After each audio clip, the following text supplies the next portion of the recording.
하나님의 말씀은 예레미야서 29장 10절부터 14절 말씀까지가 되겠습니다.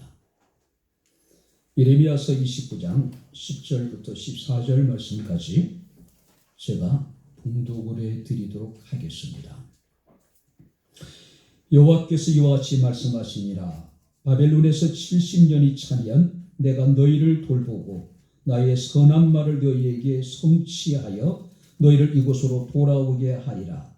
여호와의 말씀이니라. 너희를 향한 나의 생각을 내가 아나니 평안이요 재앙이 아니니라. 너희에게 미래와 희망을 주는 것이니라.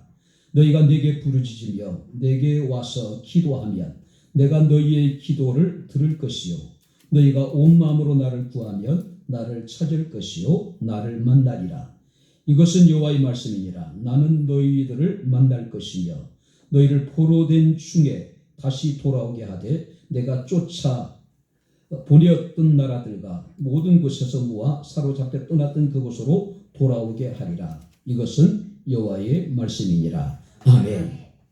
기도하겠습니다. 자비롭고 내려오신 아버지 하나님, 하나님의 은혜와 사랑을 진심으로 감사를 드립니다. 살아계신 하나님을 영과 진리로 예배하게 하시고 예배 가운데 주의 말씀을 충동할 수 있는 은혜를 주심을 감사합니다. 하나님의 기록된 예언의 말씀을 읽고 듣고 지켜 행하는 자가 복이 있다 하셨으니 말씀이 선포되고 말씀을 듣는 이 시간이 우리에게 복되게 하옵소서.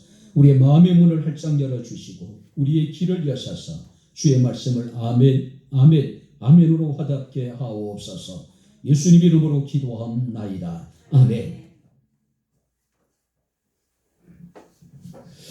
할렐루야. 예전에 안양교도소 교회 행사를 하기 위해서 강단으로 가는 복도에 미국의 심리학자이자 철학자인 윌리엄 제임스의 글이 이렇게 있습니다.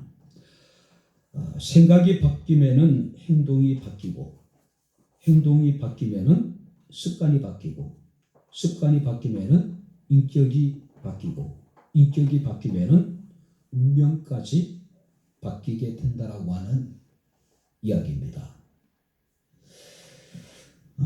윌리엄 제임스의 심리학 원리에 나오는 그런 글귀입니다. 습관이라고 하는 것은 부디 타고나는 것이 아니라 만들어지는 것이라고 하는 겁니다. 그리고 우리가 어떤 습관을 길들이냐에 따라서 우리의 운명이 제각기 달라질 수 있다고 하는 사실이에요. 그리고 습관이라고 하는 것은 생각과 행동의 반복으로 생기는 것입니다. 자, 로버트 슐러 목사는 그런 얘기를 합니다. 불가능한 일이 존재하는 것이 아니라 불가능하다는 생각이 존재할 뿐이다. 세상에 불가능한 일은 존재하지 않는답니다. 오직 불가능하다는 생각만이 존재할 뿐이라는 이야기예요. 단 전제가 있습니다. 그리스도 안에서. 할렐루야.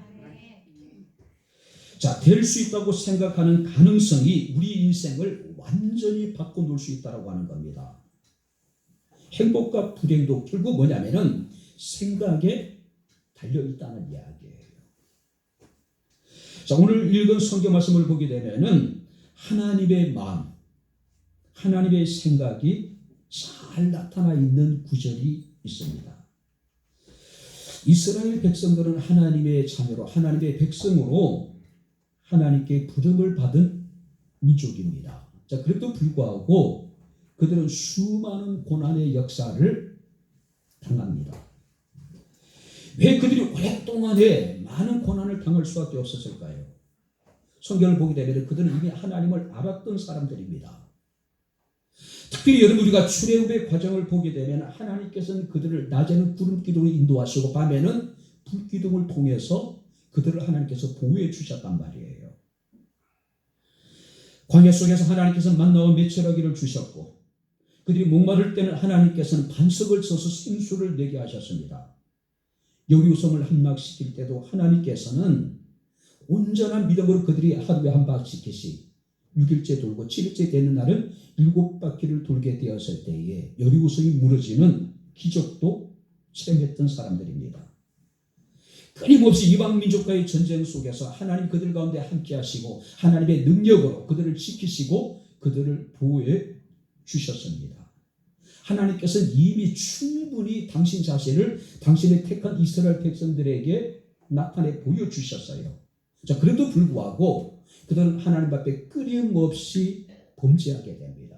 결국 그들의 죄로 인해 가지고 그들은 하나님의 심판을 당하게 되고 또 그들은 하나님의 심판을 받아서 바로 이방 민족에게 포로로 끌려가기도 합니다. 자, 왜 그들이 끊임없는 이런 고난을 당할 수밖에 없었을까요?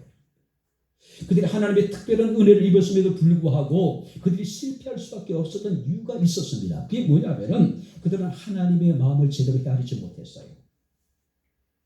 하나님의 생각을 그들은 제대로 이해하지 못했다라고 하는 사실이에요.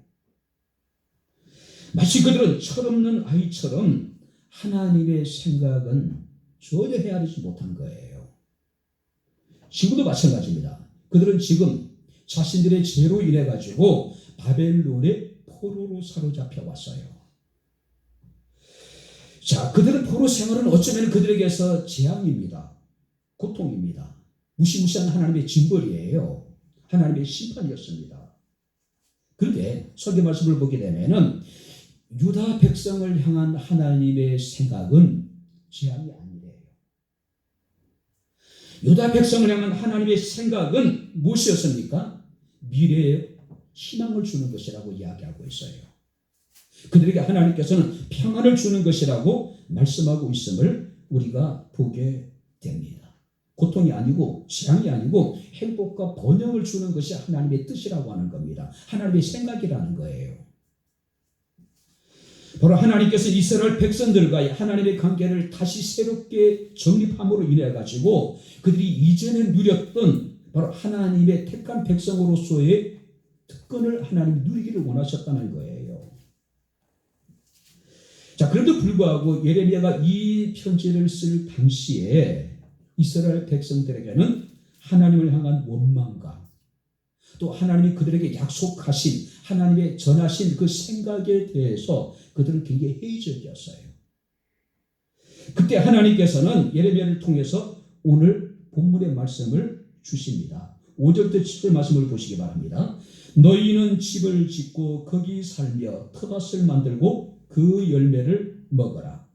아내를 맞이하여 자식을 낳으며 너희 아들이 아내를 맞으며 너희 딸이 남편을 맞아 그들로 자녀를 많게 하여 너희가 번성하고 줄어들지 않게 하라고 이야기합니다. 너희는 내가 사로잡혀 가게 한 그 성을 위하여 평안을 구하고 그를 위하여 여호와께 기도하라. 이는 그 성읍이 평안함으로 너희도 평안할 것이다. 이게 보세요. 그들은 포로로 사로잡혀 왔어요. 1000km가 넘는 먼 거리에 그들은 바벨론의 포로로 사로잡혀 왔습니다. 그들이 느낀 불안한 마음, 좌절과 절망, 하나님 우리를 버리신 것이 아닐까? 과연 이곳에서 하나님 우리 가운데 함께 하실까? 그들은 두려웠어요. 무서웠어요. 그런데 하나님 그들에게 말씀하십니다.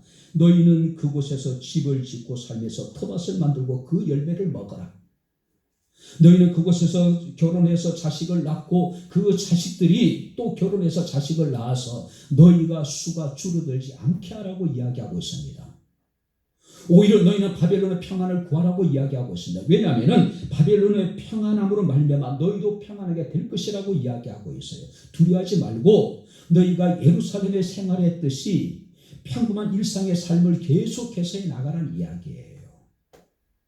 왜냐하면 11절 말씀을 보게 되니까 바로 너희를 향한 나의 생각을 내가 아나니 평안이요 재앙이 아니라 너희에게 미래와 희망을 주는 것이다. 안절부절하지 말고 두려워하지 말고 낙심하지 말고 너희가 지금까지 예루살렘에 생활해 왔던 그 평범한 일상의 삶을 그곳에서도 유지해 나가라는 이야기예요. 하나님께서 너희에게 주신 은혜를 가지고 하나님이 너희에게 베푸신 구원의 날을 사모하면서 힘들고 고통스러운 포로의 삶이지만은 열심히 살아가라는 이야기예요. 혹시라도 부정적인 생각이나 부정적인 감정에 사로잡히게 될 것을 하나님께서는 걱정하신 거예요. 그래서 하나님은 예레미야를 통해서 내 생각이 이러하니 너희도 부정적인 생각이나 부정적인 감정들을 다 버리고 긍정적으로 모든 상황을 너희가 받아들이라는 이야기예요. 특히 그렇다면 오늘 본문에 나타나 있는 바로 우리를 향한 하나님의 생각들, 포로로 사로잡혀온 어떤 절대적인 어떤 절망과 좌절과 어떤 두려움 속에 사로잡혀 있는 그들을 향한 하나님의 생각이 있는데 우리가 함께 말씀을 살피면서 함께 은혜를 나누도록 하겠습니다. 자, 먼저 한번 11절 말씀을 우리 다시 한번 같이 읽겠습니다. 여호와의 말씀이니라 너희를 향한 나의 생각을 내가 아나니 평안이요 재앙이 아니니라 너희에게 미래와 희망을 주는 것이다. 유진 피터슨 목사님의 메시지 성경을 보니까 이 본문을 이렇게 번역해 놨습니다. 나는 내가 할 일을 안다. 그 일을 계획한 이가 바로 나다. 나는 너희를 돌보기 위해서 계획을 세웠다. 너희를 포기하려는 계획이 아니라 너희가 꿈꾸는 내일을 주려는 것이다. 포로로 사로잡혀온 이스라엘 사람들은 하나님이 자신들을 버린 것이 아닐까? 하나님 우리를 포기하는 것이 아닐까? 그렇게 생각했는데 하나님의 생각은 내가 너희를 포기하려는 계획이 아니라 내 생각은 너희를 포기하려는 것이 아니라 너희가 꿈꾸는 내일을 주려고 하는 것이다. 한번 따라해 보시기 바랍니다. 너희가 꿈꾸는 내일. 할렐루야. 우리가 꿈꾸는 내일을 하나님께서는 주시는 것이 우리를 향한 하나님의 생각이라는 거예요. 이스라엘 백성들이 처해 있는 상황은 상담하기 그지없습니다. 유다가 멸망했습니다. 예루살렘의 성이 초토화가 되었습니다. 폐가 됐어요. 하나님의 거룩한 성전 역시도 도리에 돌아라 남지 않을 정도로 회파되어져 버렸습니다. 수많은 사람들이 포로로 사로잡혀 왔습니다. 그야말로 모두 이제 절망적인 상황이에요. 부정적인 생각들이, 부정적인 감정들이 그들의 마음에 깊이 자리 갖고 있을 수밖에 없는 그런 상황이에요. 마치 하나님이 그들을 버린 것처럼, 하나님이 그들을 포기하신 것처럼 그들은 느낄 수가 있었단 말이에요. 그런데 하나님은 나는 너희를 포기하지 않는다라고 이야기하고 있어요. 너희 향한 내 생각은 너희가 꿈꾸는 내일을 내가 너희에게 주기를 원한다고 지금 말씀하고 있음을 우리가 보게 됩니다. 너희가 꿈꾸는 내일을 주려는 것이다. 저는 이 말씀이 너무 좋았어요. 어제 2시간 넘는 시간까지 사무실에 앉아있으면서 이 말씀 묵상하고 또 묵상하고 또 묵상했습니다. 아이들 이야기대로 이 말씀이 완전히 꽂혀버렸어요. 우리가 꿈꾸는 내일, 바로 그 내일을 하나님께서 우리에게 주시는 것이 우리를 향한 하나님의 생각이라는 거예요. 미국의 속담 중에요, 시합 중에는 점수를 논하지 말라는 이야기가 있습니다. 중간에 판단하지 말라는 이야기예요. 끝날 때까지 끝난 것이 아니기 때문에 포기하지 말라는 이야기예요. 그렇죠? 시편 30편 5절 말씀을 보게 되면 그 노역은 잠깐이요 그의 은총은 평생이로다. 저녁에는 울음이 깃들일지라도 아침에는 기쁨이 오리로다. 쉽게 표현하면 아직까지 기쁨의 아침은 우리에게 이르지 않았다는 이야기예요. 그러니 지금 우리가 저녁에 우리에게 울음이 슬픔이 깃들일지 모르지만은 낙심하지 말라는 이야기예요. 머지않아서 기쁨의 아침이 우리에게 다가오고 있다는 이야기예요. 그것이 우리를 향한 하나님의 생각이라는 거죠. 우리의 현실이 너무 어렵고 힘들더라도 우리가 낙심하지 아니하는 분명한 이유가 있습니다. 그 이유는 단 하나예요.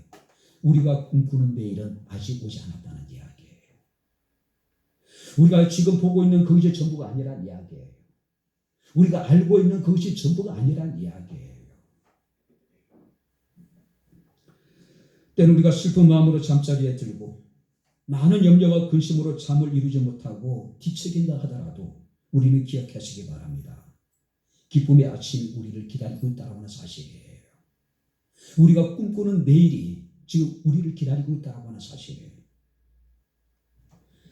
우리가 시편 8편 4절 말씀을 보게 되면은 사람이 무엇이간데 주께서 저를 생각하시며, 도대체 내가 무엇이간데 하나님께서는 늘 우리를 당신의 마음속에 품고 계시다는 이야기예요. 우리를 지금 생각하고 계시다는 이야기예요. 시편 40편 5절 말씀을 보게 되면은 우리를 향하신 주의 생각도 많습니다. 늘 우리를 생각하실 뿐만 아니라 우리를 향하신 하나님의 생각이 너무 많대요. 자나 깨나 앉으나 일어서나 늘 하나님 우리 생각뿐이라는 이야기예요. 뿐만 아니라 시편 139편 17절 말씀을 보게 되면은 주의 생각이 내게 어찌 보배로운지요. 할렐루야. 하나님은 늘 우리를 당신의 마음에 품고 계십니다. 할렐루야. 늘 하나님은 자나 깨나 앉으나 일어서나 우리 생각뿐이라는 이야기예요. 근데 그 생각조차도 너무 보배로운 생각, 우리 향한 하나님의 생각이 너무 아름답다는 이야기예요.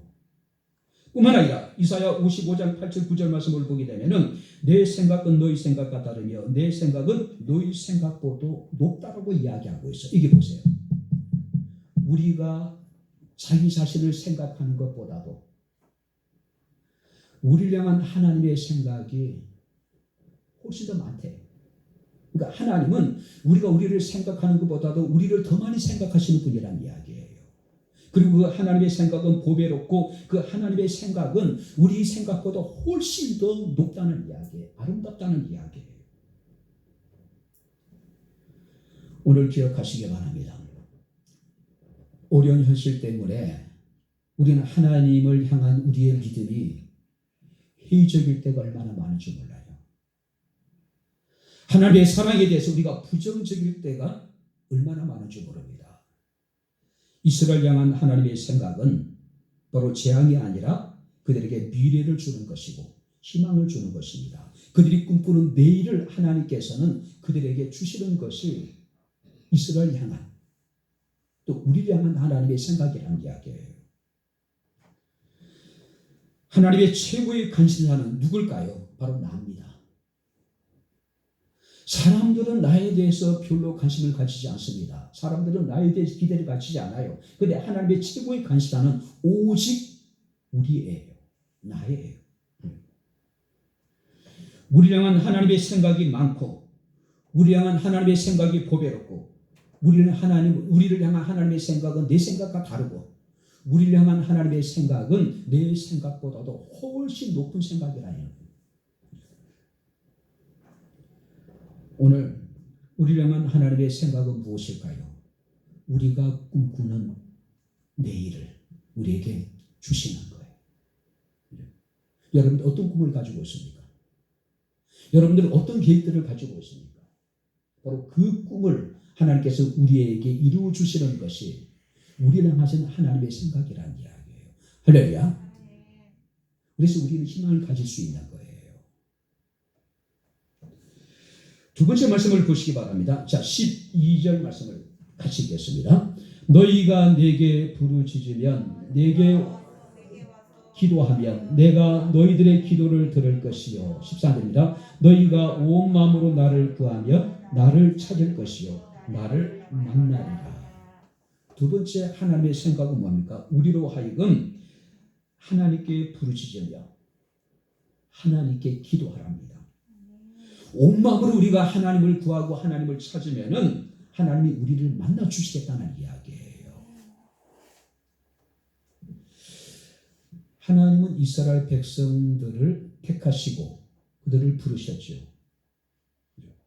하나님이 이스라엘 백성들에게 대해서 너는 내 것이라고 이야기를 하고 있어요. 자, 이스라엘 백성들이 사람들의 보기에는 어떠하든지 간에 하나님 보시기에 이스라엘 백성들은 보배롭고 존귀하고 사랑스러운 존재예요. 하나님 그들로 인하여서 기쁨을 이기지 못하신다라고 이야기를 하고 있어요. 자, 이스라엘 향한 하나님의 생각은 뭡니까? 늘 그들과 함께하기를 원하셨어요. 그들과 교제하기를 원했습니다. 그들과 동행하는 삶을 하나님께서는 원하셨던 거예요. 그런데 이스라엘 백성들은 어떻습니까? 늘 하나님을 떠나기를 그들은 힘썼던 거예요. 그죠? 하나님께서 그들에게 말씀하십니다. 내게 부르짖어 내게 기도하면은 내가 들을 것이다. 너희가 온 마음으로 나를 구하고 나를 찾으면 내가 너를 만나주겠다라고 이야기하고 있어요. 그들과 동행하고 함께 있고 싶어 하시는 하나님의 그 간절한 바람을 이스라엘 사람들은 깨닫지 못하는 거예요. 하나님의 생각을 그들은 이해하지 못했던 거예요. 오늘도 우리를 향한 하나님의 제일 큰 바람이 있다면 그것은 무엇일까요? 우리가 하나님과 매 순간순간 하나님과 동행하는 것, 하나님과 친밀한 교제를 나누며 살아가는 것, 그것이 우리를 향한 하나님의 최고의 바람이에요.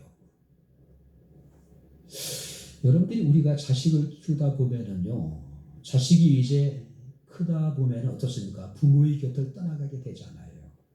나이가 들수록 부모들이 느끼는 건 뭡니까? 외로움이에요.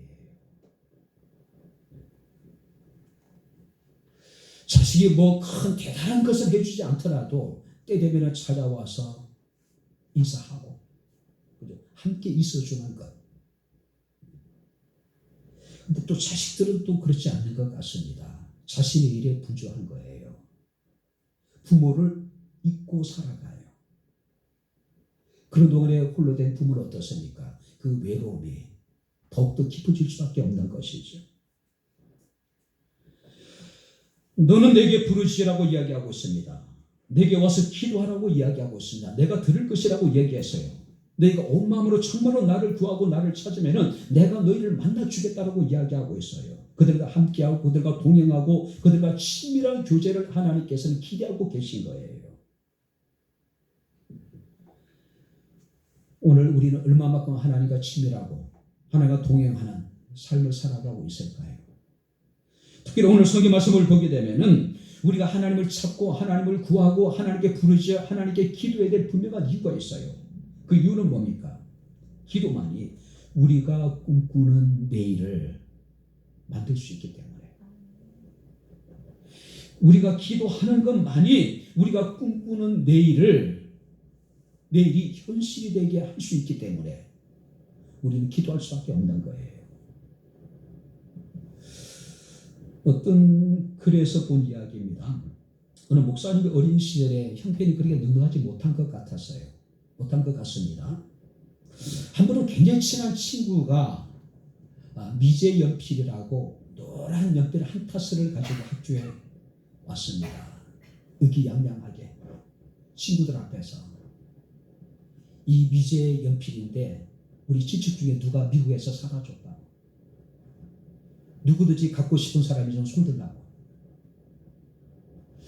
근데 이 목사님은 손을 들고 싶어도 또 자존심이 또 허락하지 않고 어린 마음에, 그리고 원체 친한 친구이기 때문에 당연히 자기 것을 하나 빼서 줄 줄 알았어요. 노란 미제 연필. 반 친구들이 야 나도 하나 줘, 나도 하나 줘. 막 손을 드는 겁니다. 그러니까 순서에 따라서 친구가 연필 한 자루씩 다 나눠줘 버린 거예요. 연필 12자루 한 타스가 다 사라져 버린 거예요. 우리 마음에 이 목사님이 굉장히 마음에 상처가 됐다 그래요. 그래서 친구한테 그랬다 그래요. 야, 난 왜 안 줘? 그랬더니 그 친한 친구가 그러대요. 달라 그러지. 난 네가 아무 소리 안 하니까 필요 없는 줄 알았지. 그 목사님 그런 얘기를 합니다. 그때부터 당신이 버릇 아닌 버릇 같은 것이 생겼다 그래요. 그래, 달래나 보자. 말이나 해보자. 때로 우리가 도저히 불가능한 상황 속에서 우리가 하나님께 달라고 기도하는 것, 우리가 하나님께 말이라도 해보는 것, 그죠? 그 목사님 그렇게 표현해놨더라고요. 하나님께 달라는 것은 믿음이고 또 말이라도 해보는 것은 기도라고 이야기를 하고 있어요. 우리는 스스로 자신이 할 수 없는 것은 하나님도 할 수 없을 것이라고 단정을 해버립니다. 그래서 우리는 하나님께 기도하지 않아요. 하나님께 구하지도 않습니다. 오늘 주께서 우리에게 말씀하고 있습니다. 내게 부르짖어라. 내게 와서 기도하라. 내가 너희 기도를 들을 것이요. 너희가 온 마음으로 나를 구하고 나를 찾으면은 내가 너희를 만나주겠다고 이야기하고 있어요. 하나님 우리를 만나서 우리에게 주시고자 하는 우리가 꿈꾸는 내일을 하나님께서 우리에게 허락하시겠다는 이야기예요. 한번 따라해 보시기 바랍니다. 달래나 보자. 말이나 해보자. 아예 포기하는 것이 아니라 하나님께 나아가서 한번 달래나 보자. 하나님께 말이나 한번 해보자. 그죠? 믿음을 가지고 하나님께 한번 기도해 보자는 이야기예요.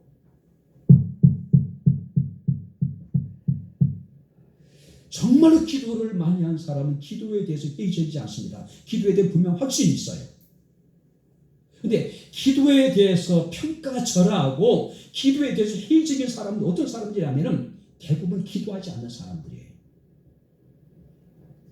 아예 기도해 보지도 않고 기도해야 쓸데없다라고, 아무 소용없다라고, 되는 게 하나도 없다라고.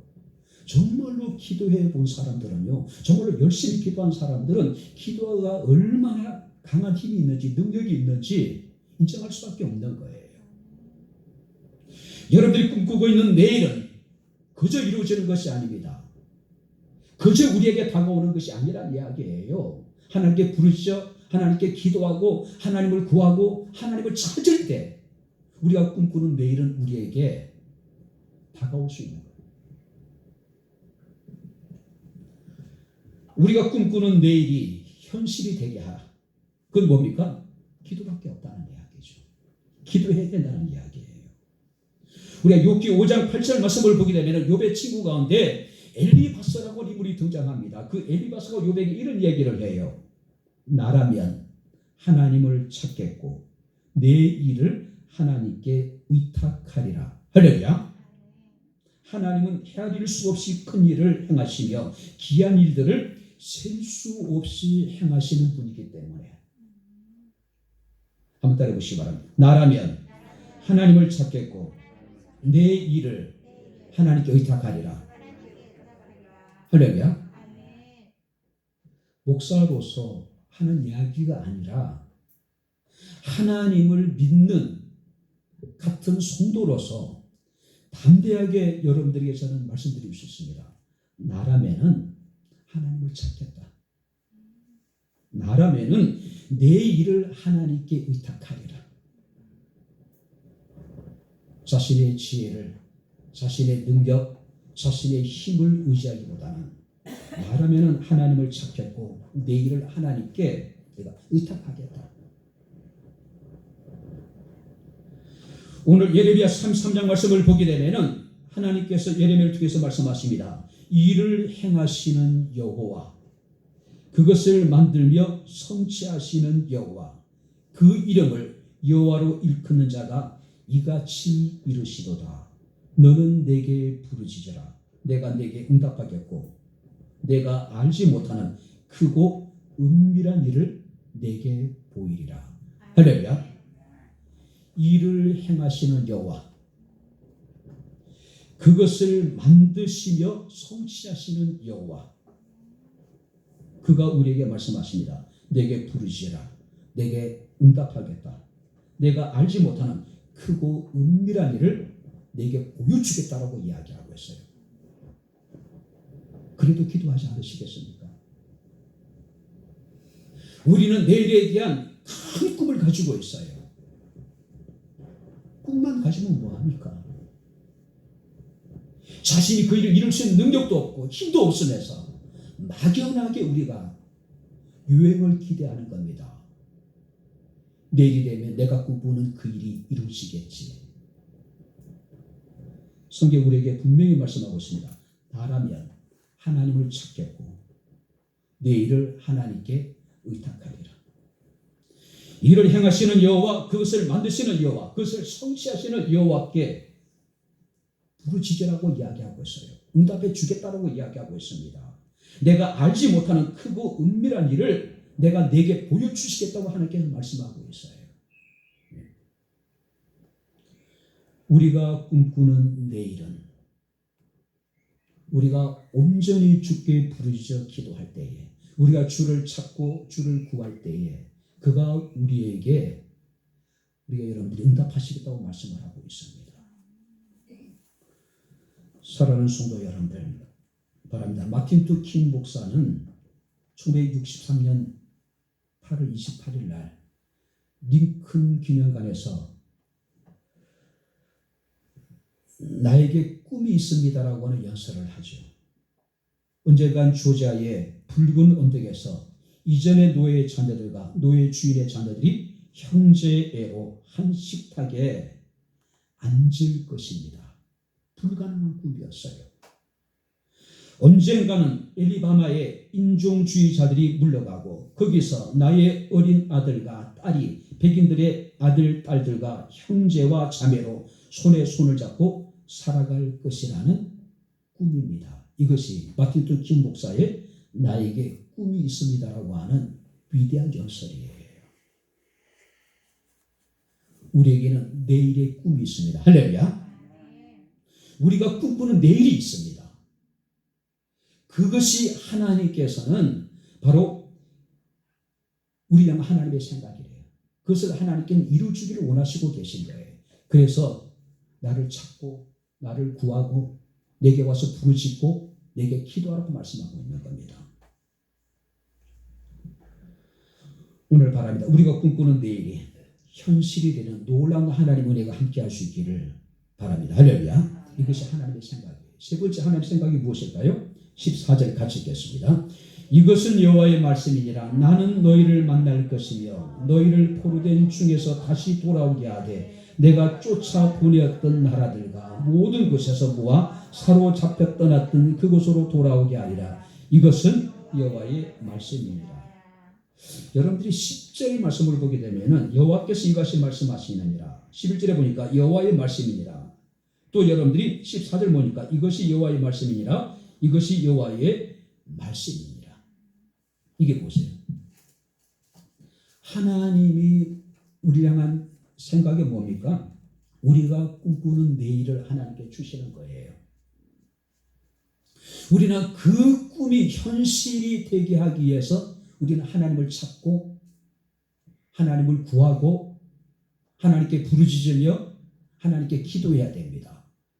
자, 그런데 바로 그 하나님의 우리에게 주신 꿈을 이룰 수 있는 근거가 뭐냐면, 우리가 낙심하지 아니하고 기도할 수 있는 근거가 뭐냐면은 10절, 11절, 14절 말씀 보니까 여호와의 말씀이니라. 여호와의 말씀이니라. 여호와의 말씀이니라. 하나님의 생각은 궁극적인 이스라엘의 회복입니다. 이미 하나님께 10절에 말씀하시고 11절에 말씀하시고 또 14절에 또 말씀하셔요. 이것이 여호와의 말씀이라고요. 오늘 이스라엘이 처해 있는 상황은 굉장히 힘겨웠어요. 하나님을 믿는다고 생각했습니다. 하나님의 생각이 참 아름답고 보배롭다는 것도 그것도 알고 있어요. 그런데 현실 앞에서 그들은 늘 낙심할 수밖에 없었어요. 좌절할 수밖에 없었어요. 과연 우리는 하나님의 생각이 과연 언제 이루어질 것인가? 그것이 가능할까? 그런데 하나님께서는 그런 그들의 마음을 아신 거예요. 그리고 당신의 생각에 대해서 그들에게 말씀하시고, 그리고 반복적으로 그들에게 하시는 말씀이 뭡니까? 이것이 여호와의 말씀이니라. 이것이 여호와의 말씀이니라. 이것이 여호와의 말씀이니라. 이것이 여호와의 말씀이니라. 내가 말씀하셨으니, 내가 말하였으니 하나님이 친히 이루시겠다는 이야기예요. 참혹한 현실 앞에 그들은 절망할 수밖에 없죠. 낙심할 수밖에 없죠. 하나님 그들에게 약속하신 것은 뭡니까? 70년이 차면은 70년 후에 내가 생각하고 있는 이 모든 일을 내가 이루어 줄 것이다. 근데 언제 70년이 지날까요? 과연 그때까지 우리가 살아남을 수 있을까? 그런 생각을 하지 않았을까요? 근데 하나님 그들에게 말씀하십니다. 여호와께서 말씀하셨느니라. 여호와의 말씀이니라. 내가 말하였으니 내가 능히 이루실 것이라고 지금 그들에게 확신을 주고 있는 거예요. 우리는 어렵고 힘들 때 하나님 우리에게 말씀하시면은 하나님 그렇게 말씀하셨어? 그리고 우리는 그 하나님의 말씀을 흘려 들어버릴 때가 얼마나 많은지 몰라요.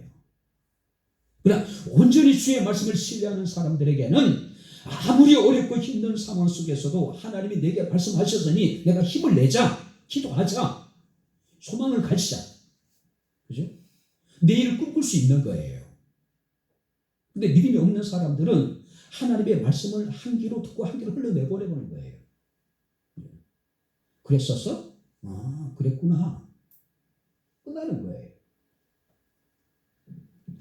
흔히 얘기합니다. 기독교는 말씀의 종교라고 이야기를 합니다. 많은 믿음의 선진들의 믿음의 근거가 뭡니까? 하나님의 약속의 말씀이었어요.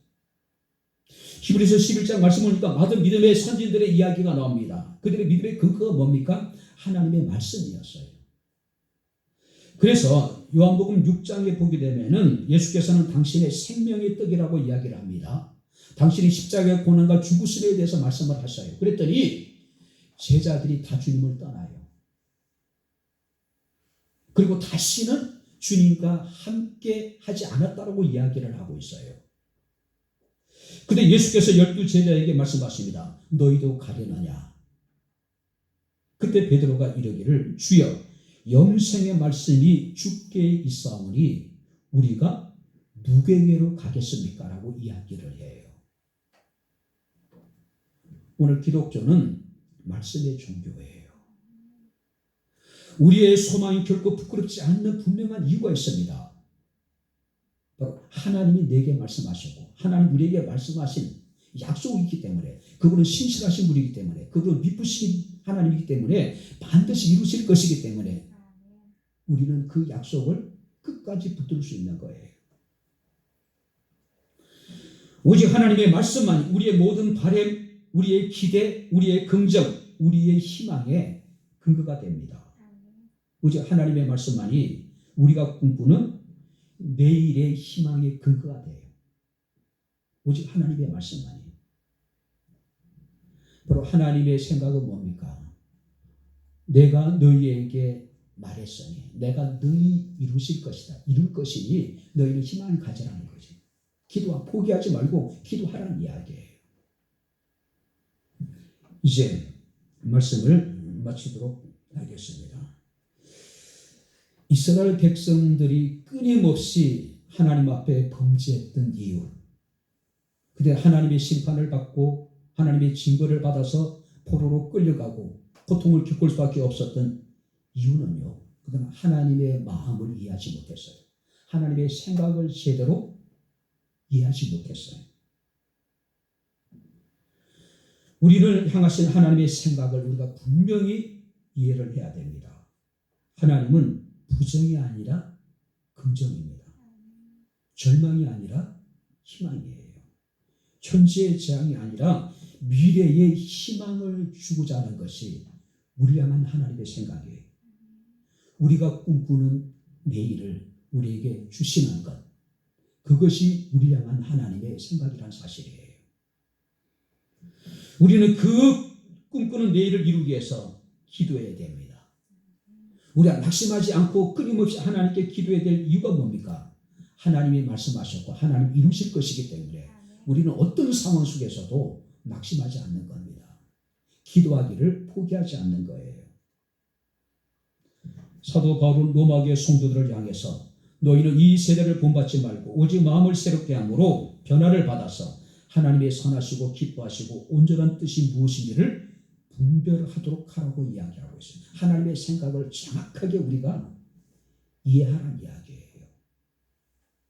뿐만 아니라 잠언서 25장 13절 말씀을 보게 되면은 충성된 사자는 자, 여기서 충성된 사자라고 하는 것은 주인의 마음을, 주인의 생각을 잘 파악하는 사람들.